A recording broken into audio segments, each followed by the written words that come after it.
1 minute until showtime.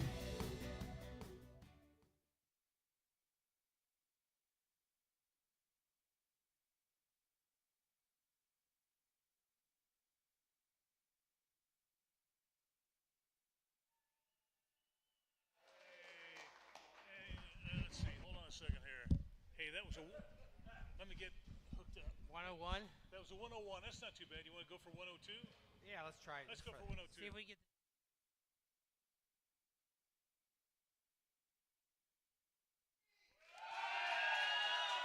Hey, 102. All right, way to go, guys.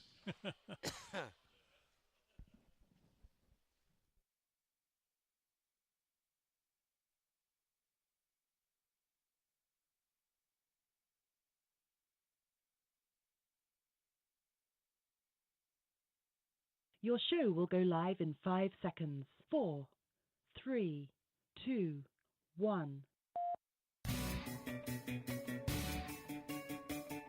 Now, from the world's most famous beach, from where beach racing began, it's the Legends of Racing radio show, live from racing's North Turn Beach Bar and Grill in Ponce Inlet, Florida. The Legends of Racing radio show with your host, Buzz McKim, and co-host, Gary Keller. All righty. All right. Thank you very much, everybody. We appreciate that, and we thank everyone out there in Netherland that appreciate you tuning us in and seeing what we're up to today. Yes, sir. We're going to have a good time today, that's for sure. Yeah. Hey, real quick before we get started, what do you think about that Mike Wallace deal? Well, I haven't talked to Mike. I haven't had the courage to make the phone call, but Mike was telling us just a few minutes ago. I mean, Helio Castroneves, he doesn't have any experience with the new Gen car. That's right. So Mike from Mike Racing for me. I mean, he had no problem adjusting to anything. Mm-hmm. Now he's 65 years old. I get it, but from what I hear, and this is hearsay, Steve Phelps told him, said, "Great, Mike. We're looking forward to seeing you at Daytona. Everything was good." And then Elton Sawyer came in and bamboozled the whole deal. So it was Sawyer that did it? Yes. I'll be darned. Sawyer that did the deal. So son of I a don't gun. know if he had the red ass out for Mike or what the deal is. Right. But, kind of unfair. I don't know. I mean, those are qualifying races that to try to get into the 500, as you well know. Mm-hmm. They're qualifiers. So, I guess you can reckon those as easily as you can, the 500. But, if you stay out of trouble and don't cause an accident, you're okay. But I don't know. There's two ways of looking at it, Buzz. But I would say that there's probably a legitimate case for age discrimination there. But, Yeah, could be. I don't know. I don't know what waiver he signed over the years or if anything can be looked at it for that. But I would be pissed and hurt. Oh, yeah. Upset. I mean, Mike Wallace, all the Wallace boys, as we all know, gave so much to the sport. You bet. Over the years. So, it was a feel-good story Yep. to have Mike down here. And, as you well know, we've had him on the show a couple of times. He's so well-spoken. Oh, sure. He represents himself very good. And, it's just a shame. Last January he lost his wife, and it was a family decision for him to try to do this ordeal. So, I don't know. It's unfortunate. Yeah. Well, maybe he can make another smaller race. Yeah, could. Hopefully. Maybe so. I mean, once a racer, always a racer. Yes, sir. It's hard to get out of your blood. Yeah, that's for sure. Speaking of racers, we got a racer right here. This is Mr. Don Robertson, everybody. Hey, Don. Hi. Yes, sir. How we doing? And talk about racer, holy cow. And not only that, but he taught racers how to be racers, which is even more interesting, I think. Yeah. Yeah. Now, you worked with Brumos Porsche for a number of years. What were your different positions with them? Well, we actually did a number of things. I drove for them in their vintage and historic racing program for 20-some years. Really? Yes. And we instituted a driving school years ago, back when the 55-mile-an-hour speed limit was the thing, Yeah.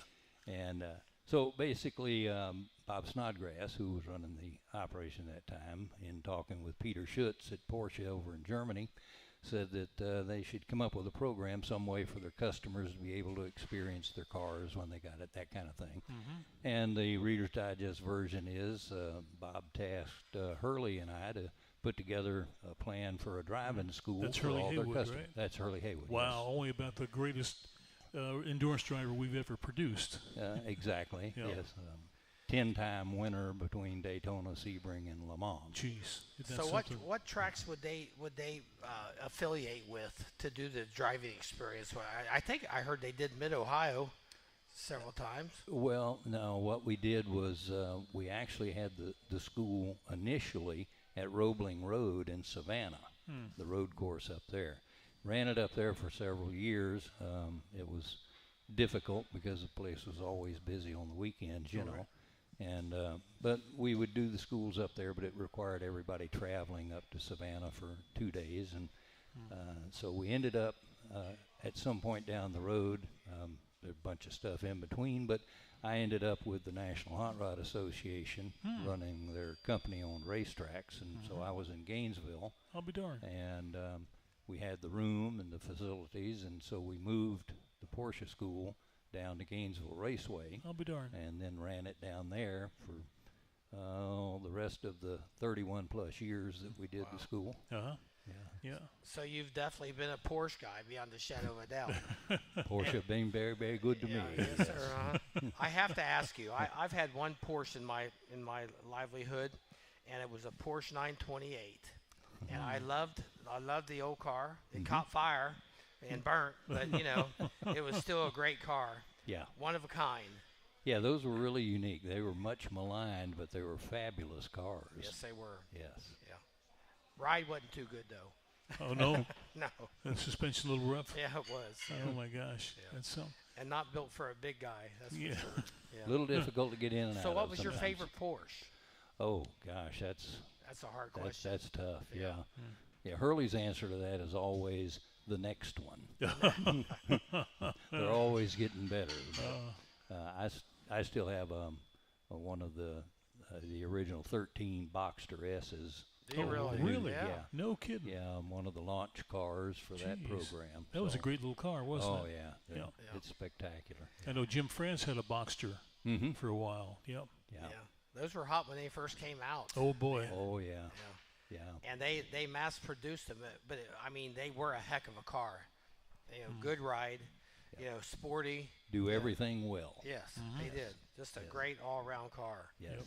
So, how much affiliation did Volkswagen have with Porsche back in the day? Can you answer that question for me? Well, yeah, they've been together and apart a number of times because they basically came from the same big family. Right. But Volkswagen currently is the parent company of Porsche. Yeah. So As they are Bentley as well. true. Yeah. True. Oh, Bentley, huh? Yeah. I'll be darned. They own Bentley. Yeah. So was there anybody that you ever got that you had to train that was just untrainable? I'll take the fifth on that. Anybody we know? Give us some juice. Come on now, give us some juice. No. Yeah. Can't do that. Okay. Yes, there are some people who Shouldn't have one. we would tell them that they should enjoy the car like any car, drive it sensibly, but they probably should stay off the racetrack. Yes. Oh man! Now you got to drive the historics for Brumos too, right? Correct. Yes. Yeah. What are some of the cars that you got to drive? Well, we had quite a few of in the Brumos collection were dozens of the cars that they won a lot of their famous races with. I guess one of them that was really a lot of fun, we were talking earlier, is the 43 Raccoon car, Right. which was the car that Hurley and Peter won overall the 24 Hours of Daytona with, the year that Porsche first introduced their turbo cars for the factory rides. And so Peter said, no, I'm not going to drive one of those because I don't think they're going to last the 24 hours. It turned out, of course, he was right. They didn't, and they all went out. And so Hurley and Peter were there with the 43 car and ended up winning the race overall. I'll be darned. And then I got to drive it in the HSR Vintage and Historic Endurance race at Daytona. So I bet that was a trip, to huh? run it on Daytona and all that. Yeah, that was Yeah. pretty special. I like what Bob Snodgrass said to you. Yeah. Yeah. Yeah, Bob Snodgrass leaned in right before we were getting ready to leave off the grid at the start and said, "Go out and have a lot of fun, have a good time. Just remember, this is the most valuable car on the property." Okay. No pressure. No pressure. Yeah. Now, did you do any of the Can-Am cars? No, I did not run the Can-Am cars. No. Boy, they're magnificent machinery, aren't they? They are that. They are that. Hurley would run their car, the Brumos Can-Am car, would drive it occasionally, but not a lot. They didn't run that car much. Oh, okay. They had that in Daytona, USA, for a while. It was breathtaking. It was a breathtaking car. It was, I think, it was a 917, wasn't it? 917. Yep. Hurley used to say that was one of the only cars that ever scared him to death. Oh, no kidding. It looked scary just standing there looking at it. It was a scary car. Yeah. Fabulous, powerful, fast. No kidding. Crazy. Yeah. I'll be darned. What year was that, Buzz, when that thing was manufactured, if you had to guess? Oh, probably the mid-'70s, maybe? Yeah. Somewhere around there, Don? They didn't make many of them, did they? No. No, they were strictly stock cars, and they'd run with the McLarens and all that. Right. Yeah. So, God, I can't imagine what you have experienced over the years. It's you ever scare yourself? Many times. Yeah. Now, when you were teaching these jokers how to be a driver, you had to ride with them too, right? Sometimes we did. Yeah. Sometimes we did. Sometimes we didn't. We ultimately, pretty much everybody kind of got out of the riding with somebody deal. Right. Because had a number of bad experiences. Oh, was there. that right? Yeah. We even I taught for a number of years at Porsche's sport driving school in Birmingham, and we ended up not riding with students at all there, even in the GT classes and all that, because of the couple of bad crashes. Oh, well, that's unfortunate. Yeah. Would you keep in touch with the driver from the headphones during the process of driving around the track, or? Oh yeah. We had radios in the cars, and you could talk to the radio. That's good. Yeah. Yeah, it's kind of how the petty enterprise. That's how they do their drive along now. Yeah. Oh, is that right? Yeah, instead of having somebody in the car with them. I always felt good with having somebody in the car because somebody was there telling you what to do, the line to keep and so forth and so on. Yeah. It's helpful. You can do a lot of good things up to a point, but then once you get up to race speed, small mistake and you're not going to do much from the right seat. Yeah, but pray. Yeah. Do they equip you with any brake pedals or anything like that? No. Oh, geez. It's not a driver's ed course, Bud. Yeah. No. I guess not. Remember those old driver's ed cars? The instructor, he'd be over there with the pedal, the brake pedal. Oh, yeah. Absolutely. Yeah. Yeah, we had one instructor there in high school who all you ever heard him yell was brake, brake, brake. I think it's the only word he ever knew. Yeah, some kids were pretty stupid out there. Yeah. That's for sure. What's the youngest person you ever taught? Oh. You get any of these rich little kids that want to go out?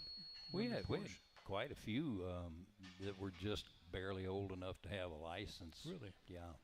Yeah. We used to get quite a few of them, actually. Really? Yeah. Oh, I'll be darned. What do they charge for that course? Of course, when you first started doing it, what they charged back then and now versus what they charge now? At the sport driving school? Yes. Back then, for a 2-day school was something around $2,800, something like that. Yeah. What is it now? I'm sure it's a lot more now. And I tell you the truth, I haven't looked because I retired from that also. So sure. But it's still a pretty good deal. I mean, you drive their cars. So it's an arrive and drive program. Everything's provided. Driver suit, helmet, car, everything. Right? Do they do it still do it in Savannah or Birmingham? In Birmingham. Birmingham is at the sport driving school, which is now the Porsche Track Experience. Right. They've changed the name now. But that's actually the only factory authorized Porsche performance driving school in the country. Did you ever run Road Atlanta? Oh, yeah. Yeah, many times. Quite a racetrack, isn't it? Yes, it is. It is. Great fun. It'll scare you. It will. It will, yeah.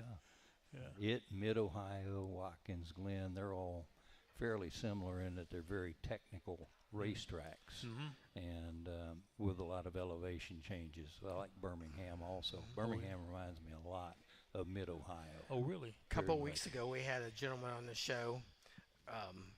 He was from, was it Scotland? He was Ireland. From Ireland, yeah. Tommy Byrne. Yeah, Tommy Byrne. And, you know, he instructs at Mid-Ohio.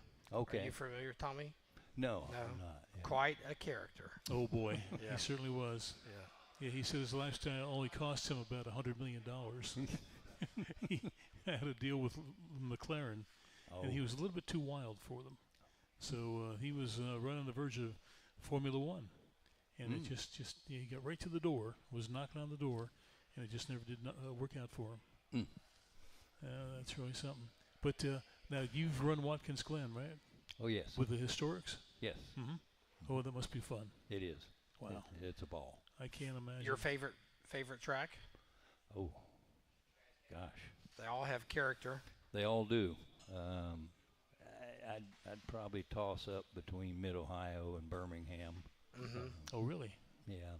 Just because, from a driver's standpoint, them being a very technical track, a lot of blind apexes, a lot of blind entrances and stuff. Oh, so is that right? Yeah, you got to have a lot of faith and turn it in. And Yeah. Faith is a big part of it. Right? Yeah.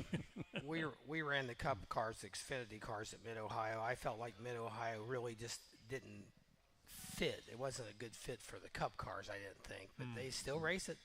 Well, I drove a Busch car there. Did you? Oh, Well, did you same really? thing, same thing. No kidding. Well, Dan had one because Dan Davis, who was affiliated with Brumos, Right. Was Winn-Dixie. Oh, Dan okay. Davis, so Yeah. he had a Martin Oh, that car. Davis. Yes. Yes. They had a Mark Martin car, and we Uh-huh. ran it at Mid-Ohio during a vintage race. What'd you think of that? Well, that's when you get kind of scary. They didn't have great brakes, you know. And Mid-Ohio's got the long downhill braking zone there. Yeah, so. for sure. Hey, we're going to take a quick break. We'll be right back with Don Robertson, everybody.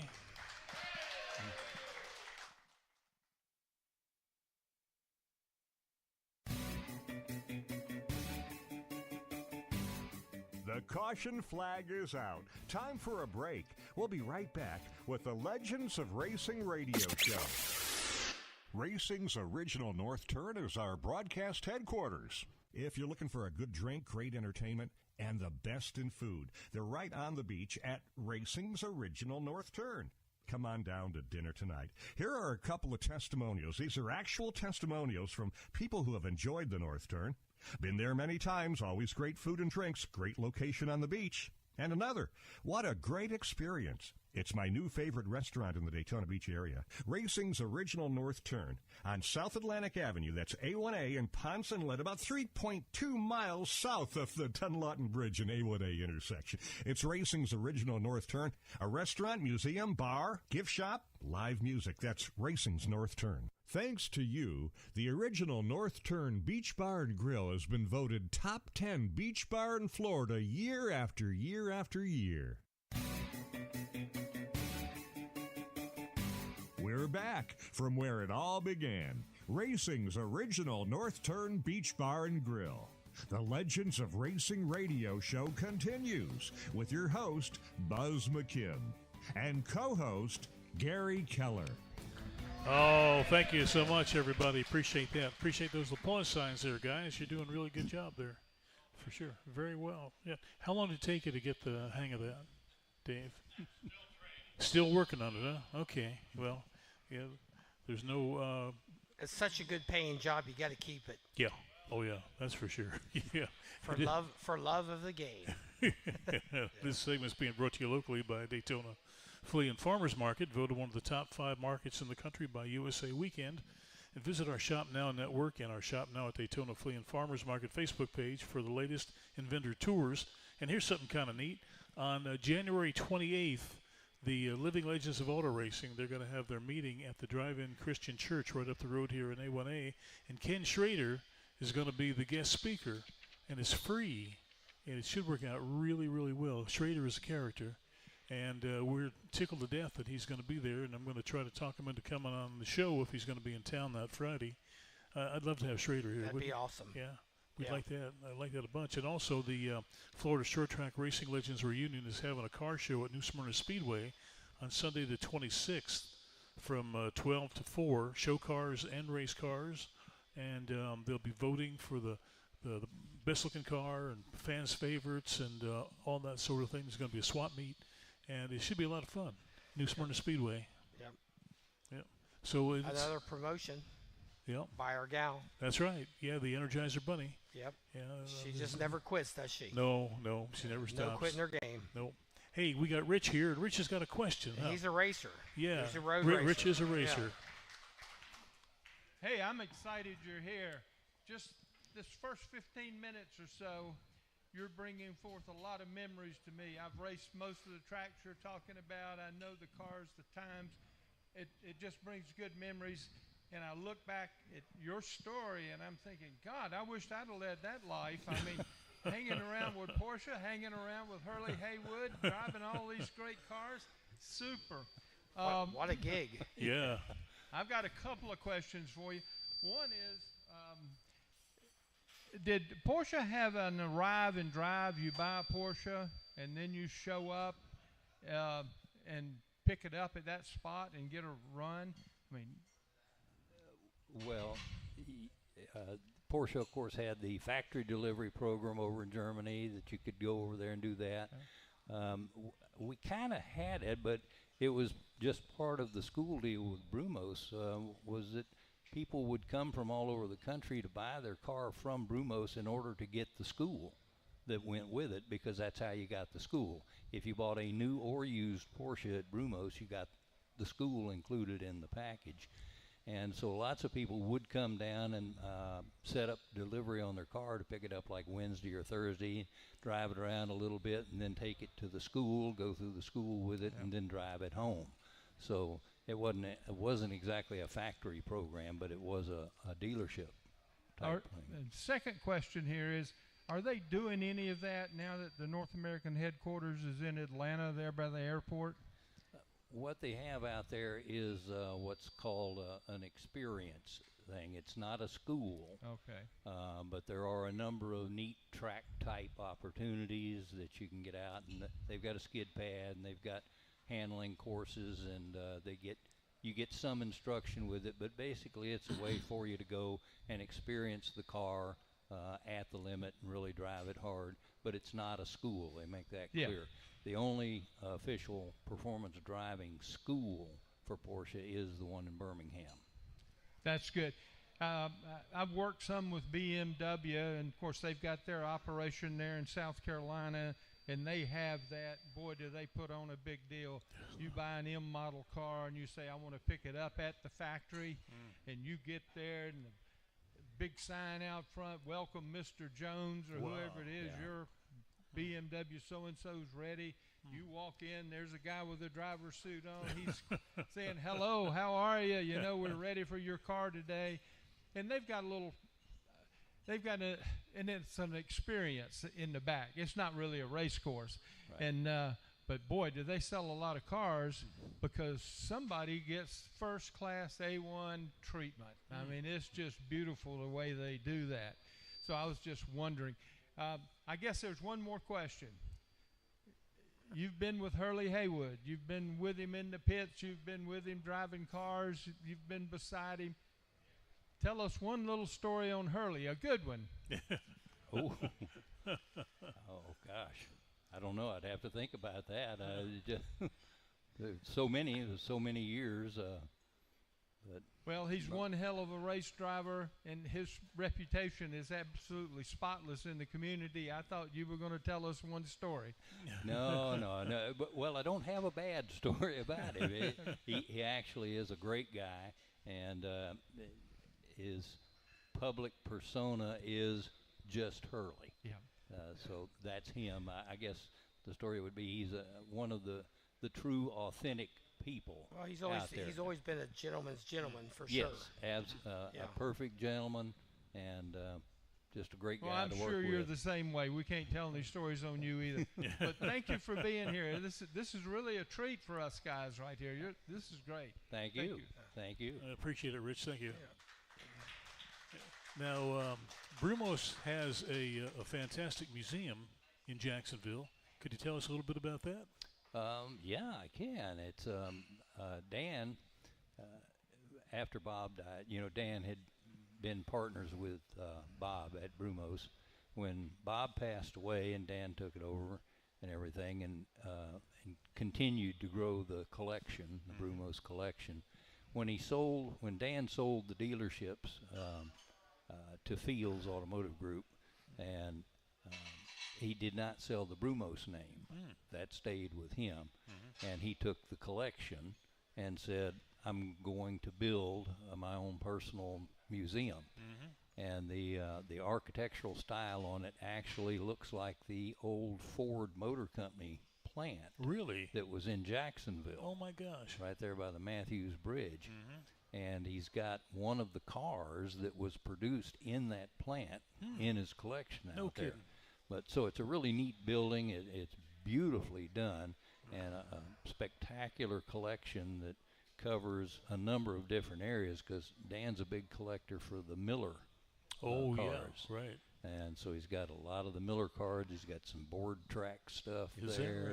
That right? That was a good sized facility, because I think it was Ford's body, more or less their body interior.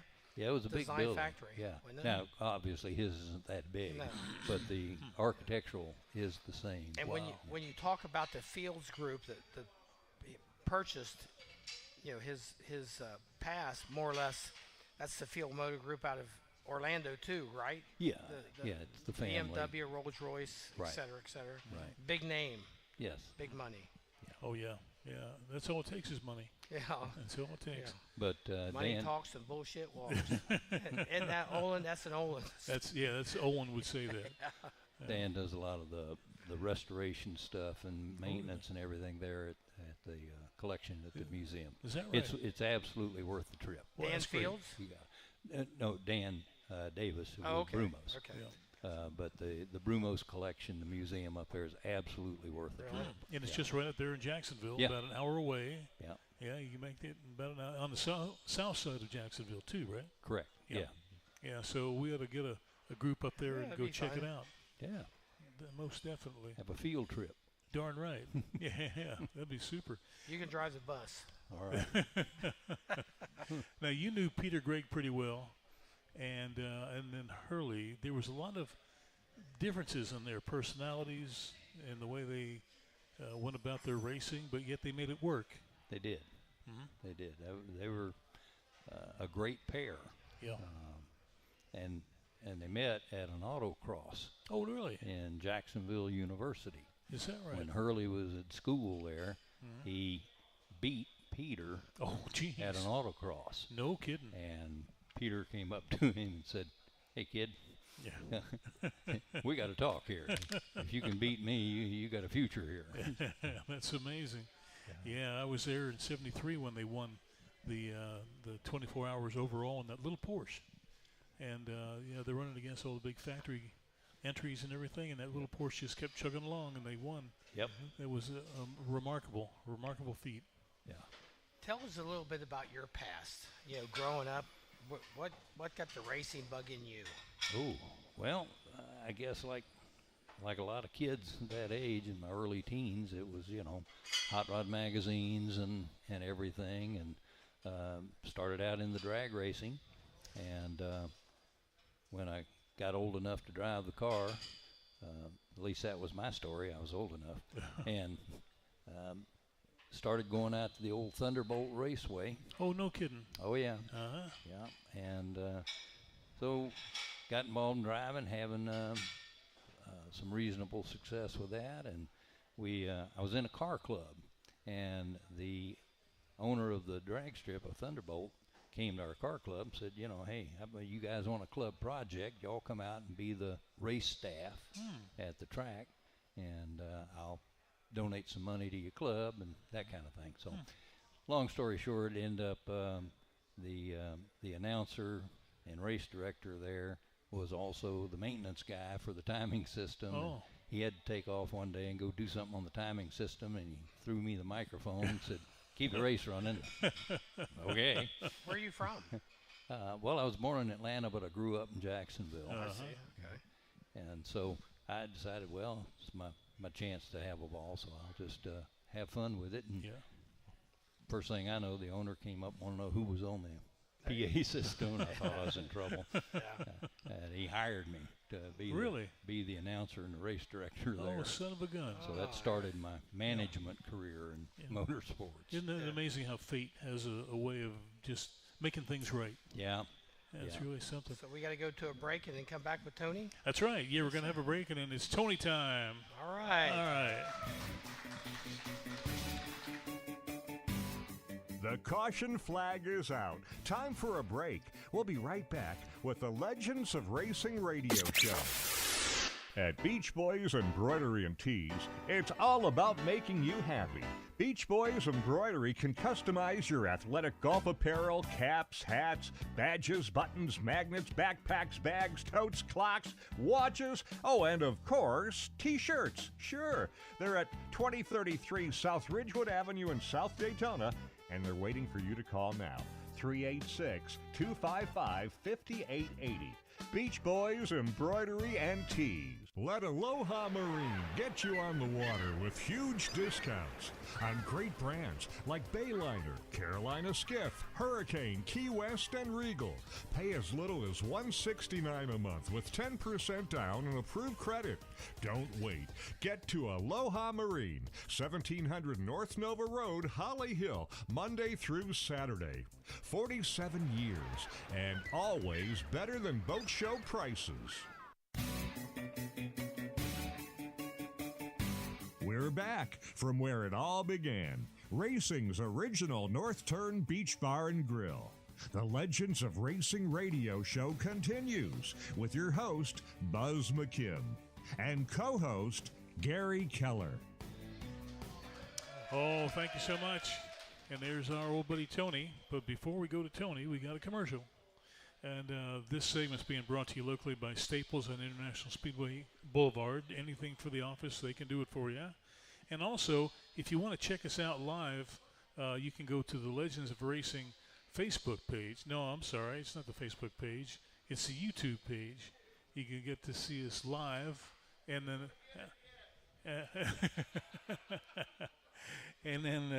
an hour later, you can watch us on Facebook. But you can watch us live on YouTube if you so desire. You can put a name with a face and a couple of faces here. We'll see how it goes. So anyway, Tony, what you got for us? Yeah, I got a question for Don. He started talking about drag racing. And we like anything that's loud and hot and smells good. Yeah. Like my ex-wife? Oh, Buzz, damn. I didn't expect that. What the hell? Where did that come from? That ain't you, Buzz McKinn. Damn. I'm getting raunchy in my old age. Yeah. Sorry, dear. Motorsports in general seems to act on safety after a near loss or a loss. NHRA nearly lost John Force last year. Now there's talk about safer barriers on drag strips. You've run one for quite a while. What do you think? On safer barriers specifically, or the thing in general? For barriers. Well, I'm for anything that would increase the driver's safety. And, of course, at NHRA, because of the extreme performance levels, everything gets magnified exponentially. I would like to see him do some work on it. And John had a really terrible crash there. That's for sure. And if they would help, I'd be all for it. But I'm surprised myself for as much money that is involved with NHRA that they haven't done it yet. To be honest with you, I mean, NASCAR, they took the ball and ran with it. NHRA hasn't. You think about the lives that would have been saved nationwide in the lower series, and even in the like John's race, he would have even been hurt. I don't think he would have even been hurt if there had been safer barrier there. Yeah. But these drivers, if they hit that wall head on, going 230 mile an hour, I mean, it's treacherous. Oh boy. You Yeah. know, I'm all for it, Tony. I just think I don't understand why it hasn't happened yet. Do you? Not really. As much money as there is in NHRA. Yeah, I mean, there's And a the thing of it big money is, involved. it's one course after another. They could install those barriers from one course to another during that week. So it's not like they would have to have 4 or 5 sets of walls like in NASCAR, you know. But I don't get it. It's a straight shot. But beyond me. I think probably because the instances of hitting the wall head on like that are so few in drag racing. Most of them end up a glancing blow off the balls, and more of the problem ends up with the, flipping over and that kind of thing. But I mean, they definitely have the Hans device, and that's saved a lot of lives. oh yeah, And a lot of deaths, but I just still don't understand it myself. I don't either. Yeah, I've thought about that far and wide. Just don't get it. Well, I would support it. Yeah. Absolutely. Sure. Yeah. They should put that in their repertoire for sure. Yeah, definitely. So you did some drag racing yourself? I did. Yeah. Yes. Well, any Quite a bit. specific bracket? Oh, I ran a little bit of everything over the years. I ran stockers, I ran super stockers, I ran competition eliminator cars. I ran an A-gas 33 Willis with a Hemi in it. No kidding. That's enough to get your attention. Yes, sir. That'll buddy. get your attention. You just earned my respect. Yeah. I actually drove one wilder than that. I drove a B altered, Oh my. a little car that looks like looks like a one-off type thing, you know. But it only had a 96-inch wheelbase, Oh boy. and we ran a 443-inch injected Hemi in it. Is that right? Yeah, when it would take a mind to go one direction or the other, Right. Yeah. you had to be Who's- pretty quick to catch that. But, Who's been your favorite NHRA drag guy so far? well, John Force and I go back a long way, and of course he's a great guy, Yeah. so love him. But Yeah. even more than that, I go back further with Big Daddy and Don Garlitz. All right. Just had a birthday this week. Yeah. 93 years old. Wow, Yeah. that's incredible. And I get over to see him a couple times a year Do you usually. really? Mm, Yeah. Yeah, you have to make a point to do that. Right there's a lucky guy, man. For as long as he raced, and never really got hurt that bad. Yeah. He is well, if you don't count cutting half his foot off. Yeah, but well, Minor detail. minor detail. But That's right. yeah, he's an amazing individual. Just Yeah. absolutely amazing. It's cool. So you think John will hang up the Spurs? Well, I hate to say it, but I kind of hope he does. I do too. I mean, he's accomplished everything that he could ever doesn't accomplish. have anything left to No, prove to no. anybody. That's Yeah. for sure. He's coming up on 75 years old. Yeah, Yeah. Yeah. Yeah. So it's about time. yeah. Yeah, he was so funny. He was on a radio show I did one time up in Charlotte, and we were sponsored by the Diecast company. And this is when Tony Stewart was kind of out of control, more or less, you know.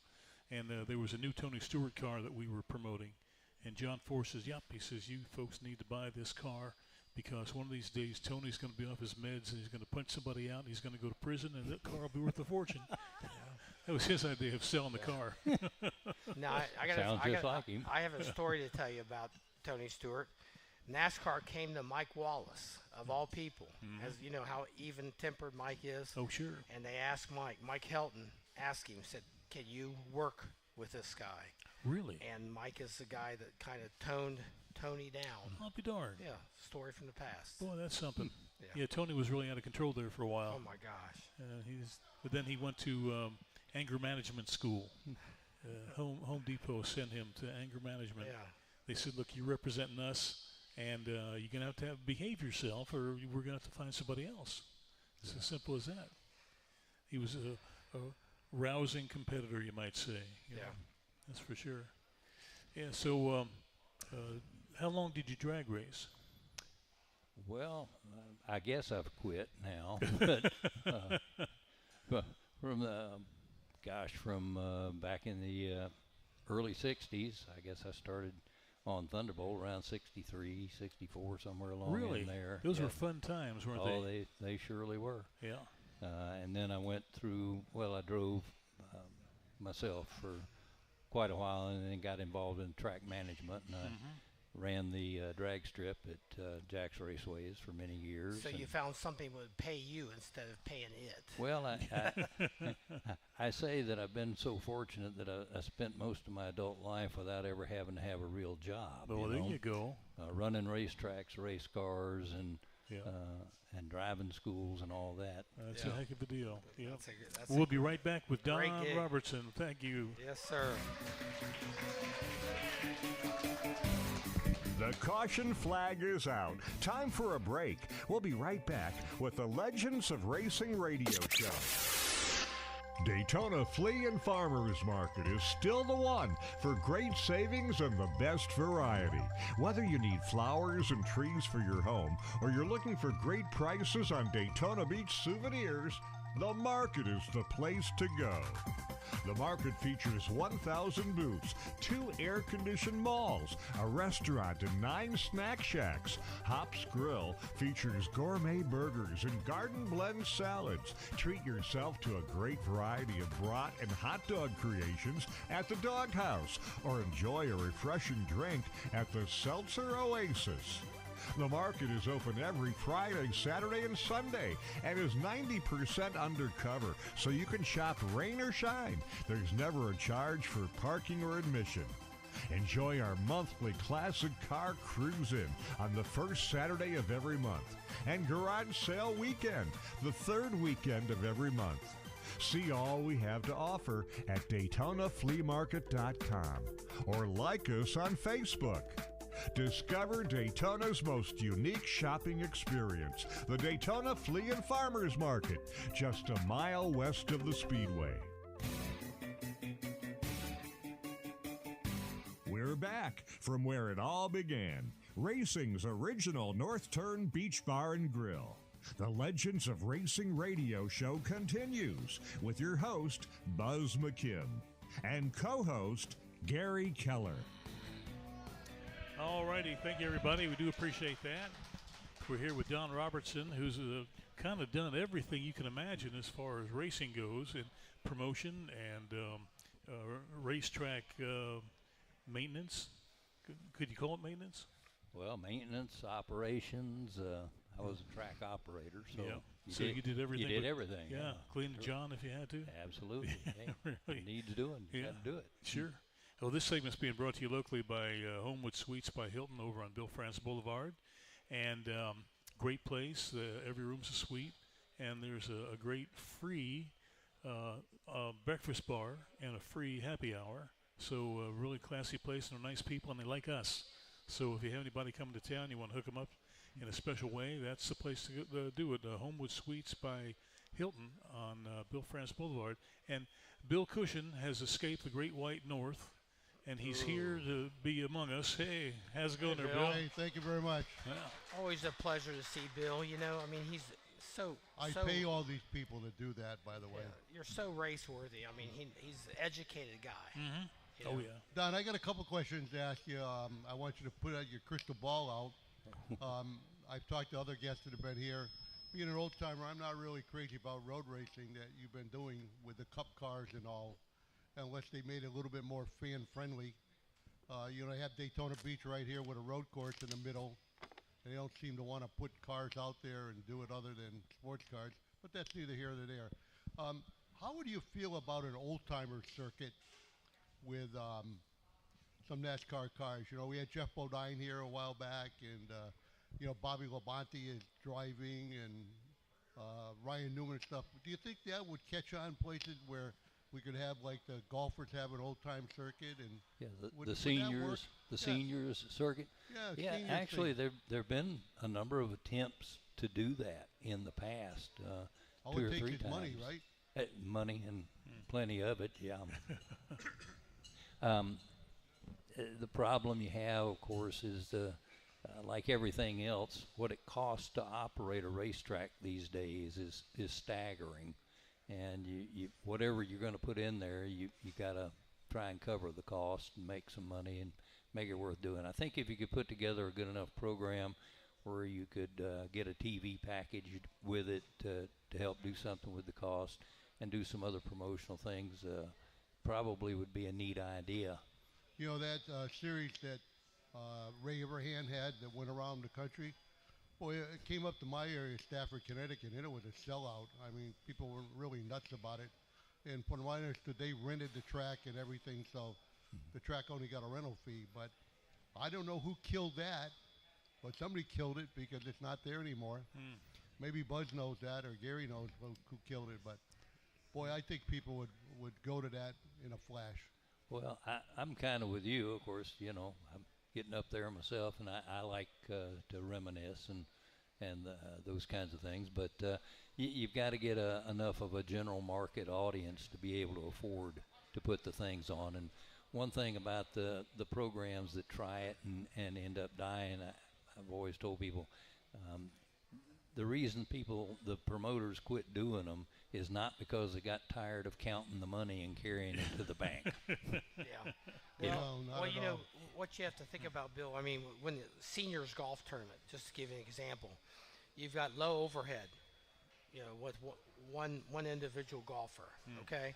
You do a race team, you know, you've got a lot of prep. You got a lot of people that have to be involved, and that takes a huge amount of money, as you well know. The good thing about Tony Stewart's deal that he did a few years ago, they had one special team of mechanics. Every car was the same. That made it affordable.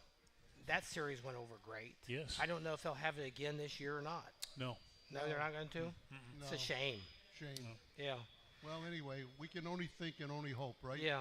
Right. Yeah. Thanks again for being here. Yeah. Absolutely. Speaking of Tony Stewart, you know, you got to give the guy a lot of accolades for the simple fact that he turned off NASCAR, turned the volume down, and turned the radio off, man.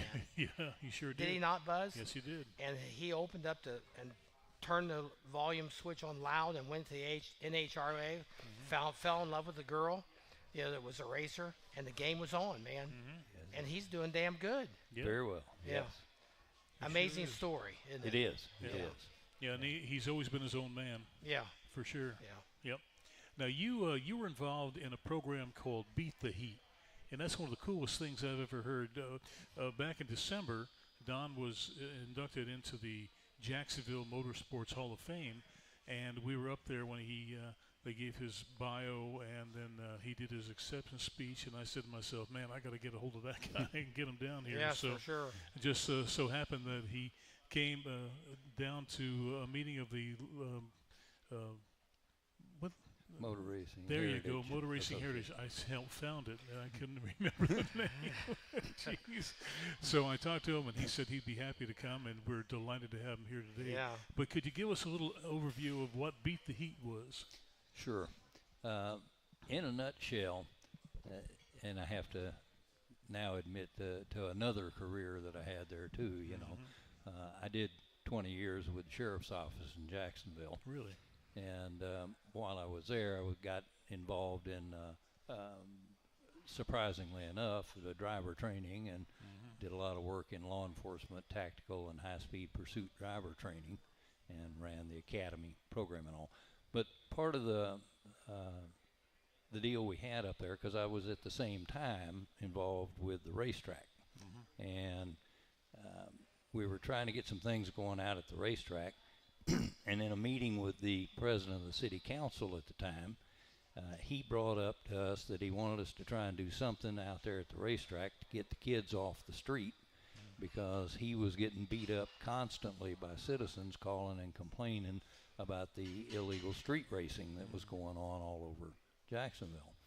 And so one of the things that really triggered all of that was a terrible tragedy out at the old Imison Airport, where people would go out there on one of the old abandoned runways and they'd put on illegal street races.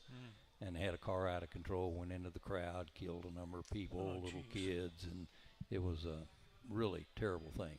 So the city councilman wanted to know if he supported the racetrack, getting it going and helping out, would we try and do something like that? And then said, well, you're with the sheriff's office. He said, what about one of y'all's programs where you deal with teenage drivers? And I said, well, we don't have one. He said, well, shouldn't there be one? I said, yeah, I think there should. And so he wanted to know what to do, and I said, well, I've got a crazy idea. And he said, what is it? I told him, and he said, you're right, it's crazy, and I love it. We're going to make this happen. But so what it amounted to is we took a sheriff's office patrol car, and I went because I was also involved with the track in Gainesville at that time too. And we went to all the sponsors and said, all the manufacturers said, would you guys get behind this? They all went crazy. Absolutely. So we converted a street police car into a state-of-the-art drag race car with full roll cage, tubbed, everything. No kidding. Yeah, and put a really hard-hitting 406-inch small block in it. And, went and did vehicle safety programs with it all over town, and explained all the safety equipment and all that stuff. Can you hold on for a second? We got a quick break. We'll be right back. You got to hear the rest of the story, folks. It's awesome. Don Robertson. The caution flag is out. Time for a break. We'll be right back with the Legends of Racing radio show. Welcome to Homewood Suites by Hilton in Daytona Beach. You're right in the middle of all the action. Daytona International Speedway, the airport, One Daytona, Florida's newest entertainment and retail destination, and of course, the world's most famous beach. You'll love our newly remodeled 1- and 2-bedroom suites, along with our popular King Studios. You won't need your full kitchen, as Homewood Suites Daytona serves up complimentary breakfast and evening social. It's like home away from home. Go to HomewoodDaytona.com for Homewood Suites by Hilton in Daytona Beach. We're back from where it all began. Racing's original North Turn Beach Bar and Grill. The Legends of Racing radio show continues with your host, Buzz McKim, and co-host, Gary Keller. Oh, thank you, everybody. We're here with Larry. Hey, Larry, you got a question for us? First, I'd like to know, you hesitated when we asked what your favorite track was. Did you have a least favorite track? In terms of the road racing Yes. courses? Not really. I mean, it's a racetrack. You get to go up there and drive fast and have fun. How can you hate? How can you hate that? Yeah, that'd be pretty hard. The other thing I'd like to ask you too is you also hesitated when we asked if you had somebody that you just said, you need to go play tennis or something else. So, did you have a favorite? Somebody that you took out there right away and you knew that they could handle that race car? Oh gosh. I can't think of a favorite. I know there were a number, though, that came through that we felt like had really good potential. And we would try and work with all of those to encourage them to get into the sport and try to help them get into it in the right way. Don't go and go crazy. Work yourself up a little bit, get some seat time, that kind of thing. But, yeah, quite a few talented people. Mm-hmm. So you had your patrol car that was turned into a dragster. Correct. And you're trying to get these goofy kids off the street. Yeah. So the thrust of the program was we're going to use a race car as a visual aid in a traffic safety program, where we're going to show them why race cars can crash and drivers get out of them without being hurt because of roll cages and harnesses and helmets and safety gear and all that kind of stuff. And since you don't have any of this on your mom's car, you probably shouldn't be out there trying to run 100 miles an hour in your mom's car, because when you roll it over, you're going to kill yourself. And unless you're drunk. Yeah. But isn't it amazing how these guys, these criminals, can get in a high-speed chase and they'll be going 120 mile an hour and they'll wreck the beat hell. They come out without a scratch. Does happen occasionally, yeah. But we would tell them, that we understood. The big thing we said was, look, we understand you guys got fast cars and you want to find out who's got the fastest car. We get it. We don't think you're bad kids for it. We just don't want you doing it out here on the street where you're going to kill yourself or somebody else. So if you'll come out to the drag strip, which I'm going to give you a free pass so that you can come on a test and tune night, you can bring your car out there and try to outrun our car. We're going to bring it out there, and we're going to let you stage up, give you the handicap head start. We're going to chase you down the track with lights and siren on. And whether you win or lose, you're going to get a T-shirt. Yeah. You're going to get a T-shirt that says "I beat the heat at Jack's Raceways," or one that said "I was beat by the heat at Jack's Raceways." That's cool. So win or lose, you're going to get a T-shirt. You're not going to go to jail, and we'll be able to hang out with you while you're out there and talk about camshafts and carburetors and There stuff. you go. And so the attempt was to change the police department's interaction with young drivers of high-performance cars from an adversarial relationship to a peer relationship, and get out and talk racing with them. But it was successful, wasn't it? It was a wildly successful program. Ended up NHRA Today show, the old one, if y'all remember that, with Steve Evans and everything. They came and did an entire segment of the NHRA Today show on our program. I'll be darned. Which set off calls and letters from all over the world. Police departments want to know how in the world we pull that off, and we spread it, and it became a thing. There's 100 and some programs still active today, Really? all over the United States, the UK, Puerto Holy Rico, all part of. We ended up putting together an umbrella organization, Beat the Heat Inc. It's a 501c3, and just went off like crazy. That's amazing. That is incredible. What a deal, huh? Yeah. You know, hey, you know, this is the time of year that the Daytona 500 is coming around, and you know you can't find tickets. It's sold out, but we've got tickets. We've got 4 tickets, and for $25 you can get a chance on 2 of them. Actually, it'll be the chance on 4, 2 sets. What you got there? That's it. Hot dog. There we Daytona go. 500 tickets, Oldfield Grandstand. Very nice. Oh, you did a fine job there. Yeah, anyway, the Oldfield Grandstand right there at the end of Pit Road. And $25 gives you a chance for 2 sets of tickets. Yeah. Only one each. Am I getting this right? I'm getting this and right. if you don't win, it's still a great cause, and it's a tax write-off. Exactly. You know? Yeah, because it goes to the foundation. And we've got the tickets right here. If you want to buy them right here, you can check with Danny or with Mike. And it's a heck of a deal. So something to I think don't know about. if I'm sure the fan base has caught this station up here on the up on the big screen, showing the beach races. That's incredible. I mean, if you want to see the way, I never really saw how the cars would. You get a glimpse now and then, but to watch this channel has been amazing. Oh, you really enjoyed that? Yeah, huh? I have. Oh, that's great. Kind of killing 2 birds with 1 stone. Yeah, those guys were crazy, weren't they? They were. Yeah. Yeah. Well, Don, I got to tell you, man, you're one of the non-committal guests we've ever had. Yeah. You know, no doubt. Won't commit. Won't give us an example, but that's okay. We sure enjoyed you, man. Oh, this has been great. What do you think about Don? Huh? We could almost do another show. There's so much information there. That's for sure. He done it all. Doesn't talk bad about nobody. Nope. You're quite the diplomat. That's right. He's a diplomat for sure. Hey, there's a lady who passed away recently, and a lot of folks don't know it, but June Wentz died, and her son Mitch Green contacted us and gave us kind of an overview of her life. And her father was Red Vogt, who was the first superstar mechanic. You'll see his name on the little cars out here.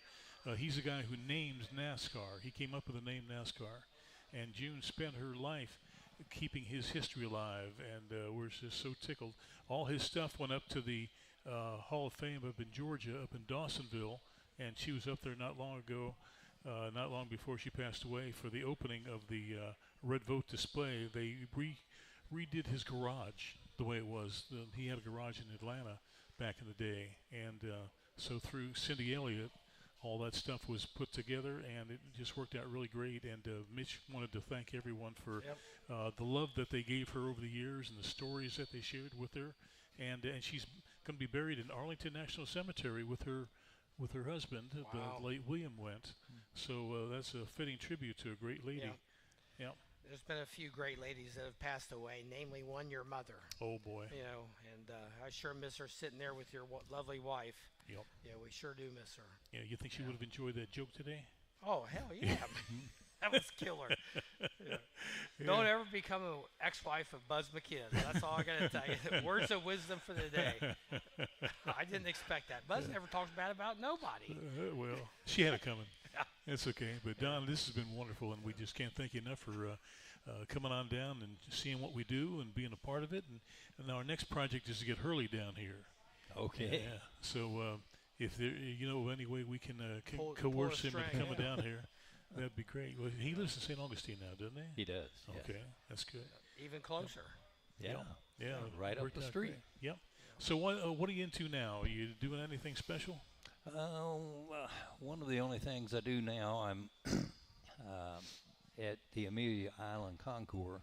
Oh, really? A number of years ago, after I retired from NHRA, Bill Warner, who was the founder of the show up there, had asked me to get with him and said he wanted to put together something for the Saturday portion of the show. So back in 2013, I started doing a thing called Cars and Coffee at the Concours. All right. Neat. And That's great. You so keep yourself busy then. yeah, Well, he well, sure does. You got to do a little something, you know. It's amazing what he's been involved in over the years. We have sure enjoyed you. Oh, well, Thank you, my man. my pleasure. All My right. pleasure. Come back. Absolutely. All righty. Thank you, Don. Thanks, Don ladies and Robertson, gentlemen. everybody. Appreciate Thank you. y'all. Thanks for coming out. Tune in next week. We have Preston Root.